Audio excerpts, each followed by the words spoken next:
Olá, pessoal. Vamos apresentar sobre a catálise heterogênea, especificamente a preparação de catalisadores, do capítulo 7 de Martin Schmal.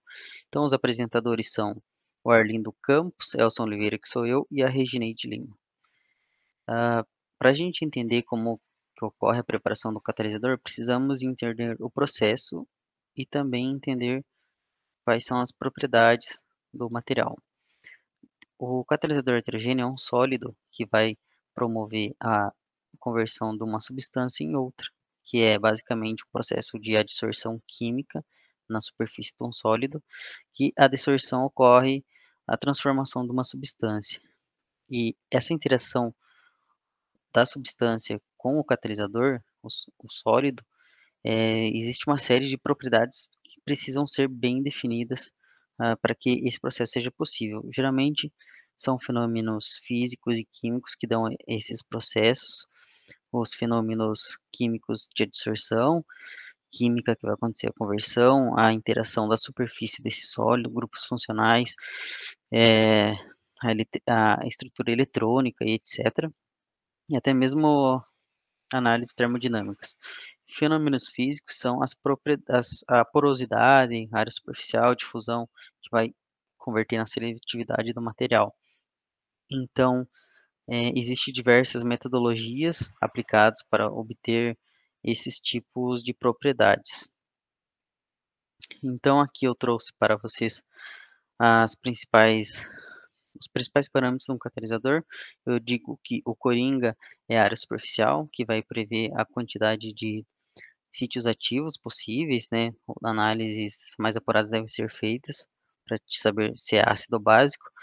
A estrutura cristalográfica é importante, principalmente a área superficial e a acidez do material, né? Que vai dizer se o catalisador é ácido ou básico. Então, isso aqui é importantíssimo. O tamanho da partícula também é extremamente importante para para verificar se o material vai, se a molécula vai ser catalisada pelo material e diversas outras análises.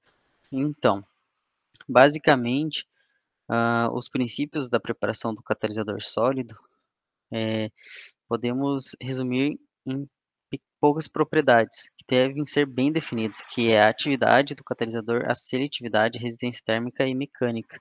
E para você ter esse conjunto de propriedades, metodologias devem ser aplicadas para consegui-los. As mais usuais é a coprecipitação, impregnação, precipitação por deposição e a, a Sol-Gel também, né, hidrotérmica, etc. Outras. Cada processo, cada metodologia dessas, existe um processo envolvendo fenômenos físico-químicos. Aqui eu trouxe para vocês um artigo da obtenção de pentóxido de nióbio por diversos processos.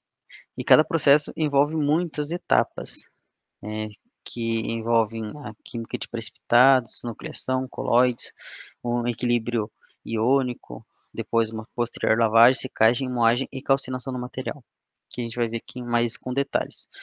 Então, podemos separar o esquema da produção do catalisador em três processos, que é o início, que vamos colocar o material, a matéria-prima, que é o precursor, em meio aquoso ou um solvente. Vamos, a, vamos aplicar o processo, que é calor, e onde ocorre a nucleação e depois a precipitação desse material. E é durante o processo que ocorrem os fenômenos físicos de tensão superficial, troca iônica e etc. E no final temos o crescimento da partícula e temos a decantação do material, que esse no final será o catalisador. Geralmente é feita uma calcinação para deixar ele ativado. E é importante ressaltar que todo precursor existe uma certa quantidade de impurezas pequenas, e essas impurezas, dependendo de quais são, elas são dificilmente retiradas do final do processo. Geralmente são provenientes dos sais precursores, como alguns cátions como amônio e alguns ânions como nitrato e cloreto, que são impossíveis, que são muito difíceis de serem retirados do processo. Em grande parte são inertes, mas alguns podem prejudicar na performance do catalisador. Então, o que que é um catalisador? Ele é basicamente uma fase ativa, onde vai acontecer a catálise, e uma fase estrutural, que geralmente são chamados de suportes. A fase ativa, ela pode ser o metal, o metal em si, ou o óxido desse metal, e é orgânico e vem de precursores inorgânicos e orgânicos. Os inorgânicos mais utilizados são esses aqui, carbonatos, nitratos e sulfatos, e os orgânicos mais utilizados são os oxalatos. E o suporte, geralmente, são metais, óxidos de metais inertes e isolantes. Eles promovem a dispersão da fase ativa, onde vai acontecer a catálise, e também dão resistência mecânica e às vezes térmica. Essa calcinação aqui, ela não deve superar essa temperatura de decomposição não deve superar a temperatura de sinterização do material. Então, fazemos uma breve análise termodinâmica de como que esse processo é possível. Quando temos, geralmente, como vimos, são sais numa solução aquosa, podemos entender que existe uma solução supersaturada para que isso ocorra. E lembrando do conceito de solubilidade, que é o KPS, que é a quantidade, é o produto de ânions por cátions, nesse caso os cátions são os metais, podemos calcular a solubilidade dada por S. Lembrando que a solubilidade é a concentração analítica do soluto pela concentração da solução. Quando a concentração do soluto analítica, a concentração analítica é muito grande, temos uma solução saturada que geralmente vai ser 1 ou maior que 1. Quando ela é muito maior que 1, dizemos que a solução está supersaturada. A quantidade de íons em solução é tão grande que os íons estão muito próximos um do outro. E isso tem um comportamento como se fosse de cristais em meio sólido. E isso que dá a formação do gel. Então, quando temos uma solubilidade muito alta, a velocidade de nucleação é muito grande e homogênea. E isso pode ser até estudado em termos de energia livre de Gibbs. Quando ocorre a nucleação, existe um aumento do volume, que aumenta a estabilidade do material. Lembrando que quando temos um volume esférico, a energia diminui no sistema. Porém, quando o volume diminui, existe um aumento da área superficial. E esse contato da tensão superficial sólido-líquido é bem instável, que deixa com que a energia livre de Gibbs seja grande, ou seja, não seja espontânea. Então, quando aumentamos o volume, aumentamos a estabilidade do processo, porém aumenta-se também a área superficial, que diminui o processo. Então, o somatório dessa energia é dado por essa linha é dado por essa linha magenta. À medida que ocorre o crescimento da partícula, o volume aumenta, e aumenta muito, que deixa com que a energia total do sistema seja menor. Porém, quando há um aumento de superfície, ela ocorre até um ponto, porque a porosidade do material acaba diminuindo e essa quantidade de área é muito menor que o tamanho do volume. Então, existe um ponto crítico, RC, que esse germe é super instável, em que aqui a relação volume-área é bem pequeno, mas é instável. Mas existe um raio RE que o menor germe é formado e que é estável. Então, o ideal seria parar a reação aqui nesse ponto, certo?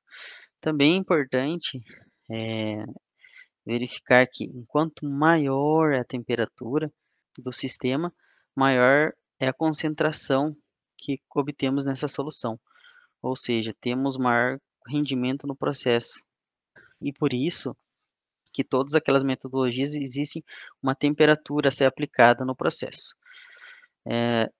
Existe também, já bem definido, modelos de crescimento e nucleação e crescimento dessas partículas,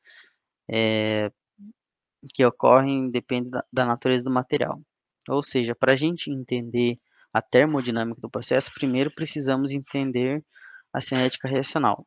Olá pessoal, então falar um pouquinho sobre a cinética da precipitação, né, na preparação de catalisadores, mas da precipitação em geral, né.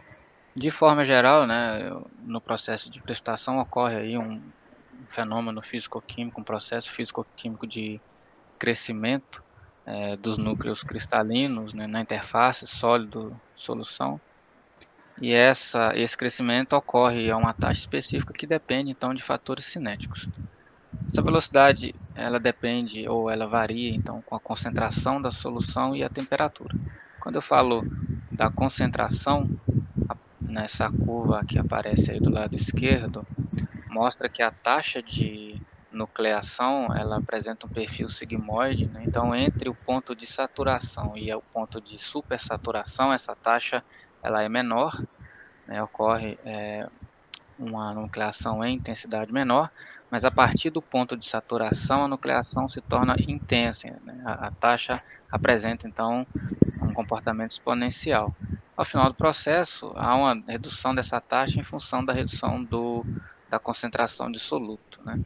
Essa taxa é dada por uma equação de primeira ordem, né? Uma constante vezes a concentração, e a constante, por sua vez, está relacionada, como o Elson já citou, a energia livre de Gibbs da formação dos núcleos cristalinos, a temperatura e a constante de Boltzmann, né? Uma maneira mais simplificada e mais genérica de dar essa equação é a última equação que aparece aí, relaciona então essa taxa com a taxa inicial de nucleação, que acontece no ponto de saturação, a concentração de supersaturação e o número de núcleos críticos, né? Então, é uma forma um pouco mais simplificada de representar aí a taxa de nucleação. Então, quando se relaciona a taxa de nucleação com a taxa de crescimento dos cristais, aparecem então aí essas curvas que estão mostradas na figura do lado direito. A taxa de crescimento ela é linear, né? Então aí mostra em duas regiões diferentes. Então é uma taxa de crescimento linear. E disso decorre que entre o ponto de saturação e o ponto de supersaturação, a taxa de crescimento ela é maior que a taxa de nucleação. E como consequência, nessa região, nessas condições, há a formação de poucas partículas, né, poucos cristais de tamanho maior. Contudo, quando se ultrapassa o ponto de supersaturação, a taxa de nucleação passa a ser maior que a taxa de crescimento, e com isso há a formação de um número maior de partículas, porém em tamanhos menores, né? Isso é importante para se determinar a preparação dos catalisadores, porque o tamanho de partícula vai influenciar em área superficial, pode influenciar em morfologia e por aí vai, né? Quando se relaciona o tamanho de partícula com a concentração da solução, até em função do que a gente já falou aqui, o que acontece é que entre o ponto de saturação e o ponto de supersaturação há um crescimento do tamanho de partícula, ele atinge o seu ponto máximo, né, o maior tamanho exatamente no ponto de saturação, e daí há um decréscimo, né, em função dos fatores que a gente já pontuou. Ainda, quando se relaciona a taxa de crescimento em função da temperatura, que é um fator que também influencia, o que acontece é que, quando se aumenta a temperatura, há uma redução da taxa de nucleação. Um outro fator que interfere na preparação desse tipo de partícula é a agitação. À medida em que se aumenta a agitação do sistema, há um efeito de aumentar a concentração na interface da partícula, e isso tem o mesmo comportamento de caminhar do ponto de saturação para o ponto de supersaturação. Então, como consequência, a gente tem que, com o aumento da velocidade de agitação, você tem uma redução do tamanho das partículas formadas. Bom, falando um pouquinho sobre precipitados amorfos, né? Esses precipitados são obtidos por uma precipitação no sistema Sol-Gel. Só pontuando, o sistema Sol é um sistema formado por uma fase dispersa, homogênea, né? Em fase líquida, isso é uma solução coloidal. Então, há uma relação aí influenciada pela interface da partícula e pela solução, em que a gente há atuação de forças eletrostáticas, né? E gerando então aí um potencial eletrostático que é dado, essa equação aí abaixo da imagem mostra para a gente, esse potencial eletrostático é dado ou está relacionado com a espessura da camada da interface, uma constante, e a distância em relação à camada de interface. Então, resumindo, o que acontece é que na interface eu tenho ali uma concentração de íons positivos que, com a interação com os íons negativos que estão dispersos no meio, vão gerar uma determinada força eletrostática que leva à formação de micelas, que por sua vez, né, vão ser formadas aí por um processo de policondensação e vão formar então um gel. Então, a obtenção no gel no sistema Soul se dá dessa forma. Aí é colocado um exemplo da precipitação, da preparação de uma solução de sílica, né? Então, faz-se a adição de um ácido, né, para reduzir o pH de uma solução de sílica, mostrada na primeira reação, e nessa condição vai haver uma polimerização das partículas, né, pela formação de ligações silício-oxigênio. Há uma maximização das ligações silício-oxigênio e uma minimização de ligações que não geram a condensação, silício-hidroxila. Então, a partir dessa condensação, há a formação de micelas, né, que leva então à formação do gel.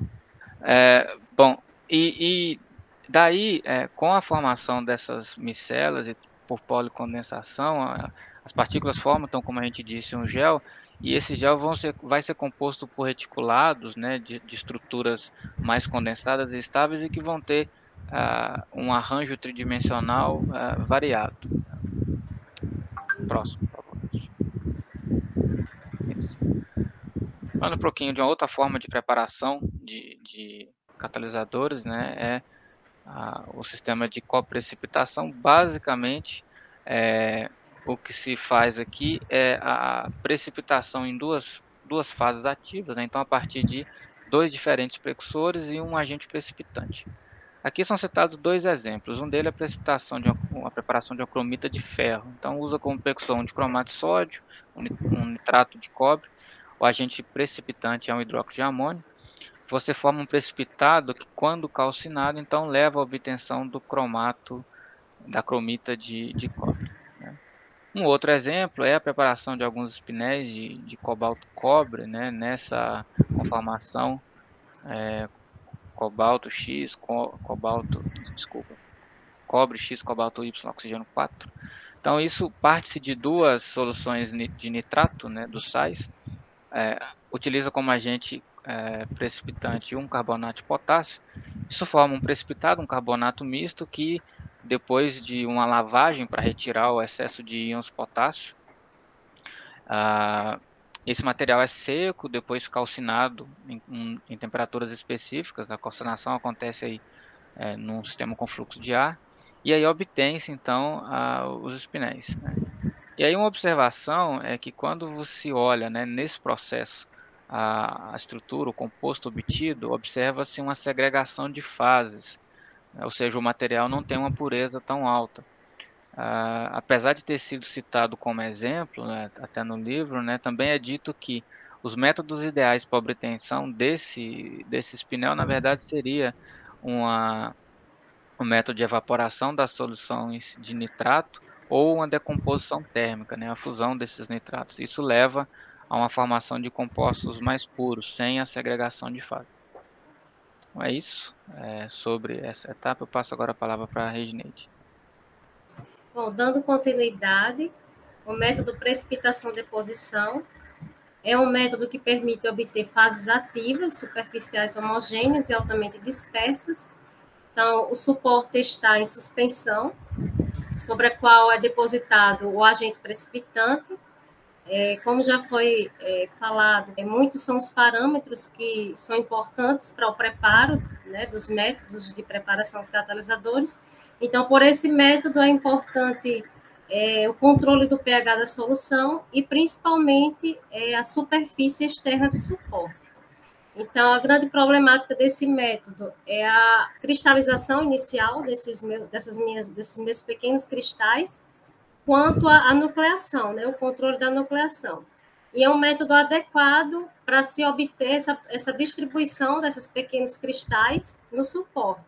Então, aqui é um exemplo desse método, partindo de um nitrato de níquel, né, que é uma fonte de níquel 2+, ele ele então, se tem a sílica, que é o suporte, que fornece as hidroxilas, então, o íon dessa sílica, esse íon menos, atrai o níquel, 2+, então, eles adsorvem na superfície, que reagem com as hidroxilas fornecidas, né, pela sílica, formando esse precipitado hidróxido de níquel.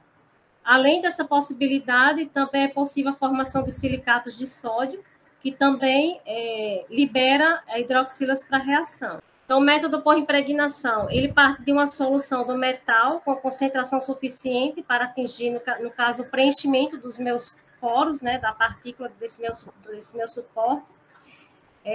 Leve em consideração também o tempo, a temperatura, o pH, para dissolver essa fase ativa, tal qual após a secagem e a calcinação, o metal esteja fixado e estável. O suporte pode ser inerte e parcialmente ativo. Então, existem 2 tipos ditos no capítulo, que se refere à impregnação seca, quando o meu volume de poros é igual ao meu volume de solução. Ou seja, o meu volume de poros ele é conhecido, então eu preparo a minha solução, como também eu posso determinar a concentração dessa solução, de forma que o volume de poros seja igual ao volume da solução. Já a impregnação úmida, né, por incipiente também, quando o suporte é um material podendo ser pó, o volume ele é significativo, o volume da solução é significativamente maior do que o meu volume de poros. Conforme o esquema, nós observamos que mostra nessa figura tipos de poros. Os poros podem estar abertos ou os poros podem estar fechados na minha superfície da partícula. Com relação a como que ocorre essa impregnação, pode ser por difusão, né? Principalmente a impregnação ocorre por difusão ou molhabilidade. Então, por difusão se estima o tempo de difusão, de x é a distância do poro à superfície, d o coeficiente de difusão, onde também é importante o tempo de imersão, que deve ser sempre maior que o tempo de difusão. Esse mecanismo ele envolve as forças capilares e da molhabilidade de superfície, onde nós podemos observar que pode ser uma boa molhabilidade conforme o ângulo, né, criado pela essa interface partícula, líquido-partícula. Então, se o ângulo for maior do que 90 graus, uma pior molhabilidade, e menor do que 90 graus, uma boa molhabilidade. Então, como representa a figura aí essa questão da molhabilidade? Conforme o ângulo que é formado, então se pode determinar se é uma boa molhabilidade ou se é uma pior molhabilidade.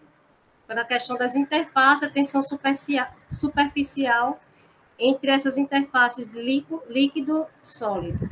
Então, a impregnação ela pode ser classificada com interação e sem interação. Sem interação com o suporte, é descrito alguns recipientes, né, como mostrado no esquema, seja por rotovaporador, seja por agitação ou circulação com sucessivas impregnações. Então, um exemplo bem comum desse tipo de método, né, é a impregnação da platina em suporte de alumínio, né, utilizando o ácido hexacloroplatínico, onde esse ácido ele adsorve fortemente nessa superfície, de forma que os grupos ALOH são praticamente iguais aos sítios básicos, já que a dissorção é análoga à hidrólise, né, desse ânion, que ocorre em solução em alto pH. Então, já com a interação com o suporte, envolve ligações químicas, né, ligações covalentes, ligações iônicas, e por espectroscopia de infravermelho, observou-se diferentes tipos de ligações de hidroxilas sobre superfícies de óxidos. No primeiro caso, nós temos o suporte de alumina, onde existe os diferentes tipos de ligação, frequência alta, frequência média e frequência baixa. Para a sílica, nós temos a ligação forte, a ligação geminal e a ligação vicinal. Então, referente à troca iônica, né, que é a substituição dos íons, nós temos um equilíbrio, né, um equilíbrio iônico, onde esse equilíbrio ocorre a troca ou substituição desses íons. É bem comum quando se trata de suportes zeolíticos, né, as zeólitas, por exemplo, SN5, quando nós temos ela sódica e nós queremos ter ela protonática. Esse exemplo aqui do livro trata da platina substituindo o íon amônio contendo na zeólita. Né? Um outro exemplo seria a protonação da própria zeólita. Então, por fim, é isso. Então, queremos deixar nossos agradecimentos e obrigada a todos. Obrigado, pessoal. Obrigado, até mais.